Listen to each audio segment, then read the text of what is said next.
खेल रही थी और चेरी खिड़की के पास बैठी थी। चेरी उस ताश के पन्नों को बिना देखे बता देती है कि लिंडा और सैली के हाथ में कौन सा पन्ना है। तभी चेरी उन सब की ओर देखती है। वह बुरी आत्मा के वश में थी, यानी कि कोई बुरी आत्मा चेरी की बॉडी में थी। वह बहुत ही डरावनी लग रही थी। अब वो अचानक बेहोश हो जाती है। यश और सैली चेरी के पास जाते हैं। तभी चेरी एक लकड़ी सैली के पैर में घुसा देती है।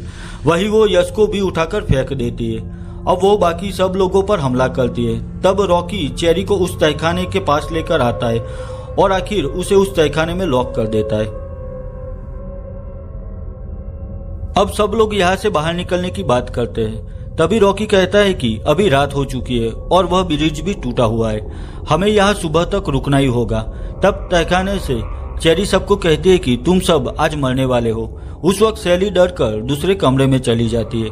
उसी वक्त वह काला साया सैली को पकड़ लेता है और उसकी चीख सुनकर रॉकी उसके रूम में आता है, पर सैली कहीं भी नहीं दिखाई दे रही थी।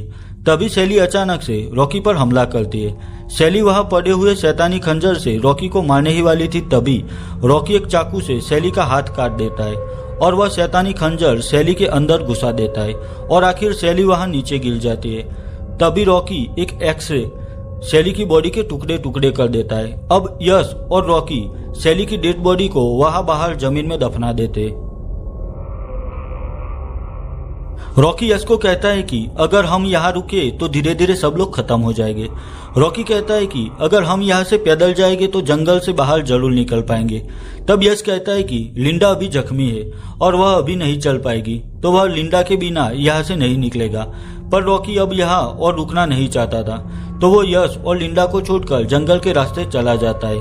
अब उस भूतिया कॉटेज में सिर्फ लिंडा और यश ही बचे थे।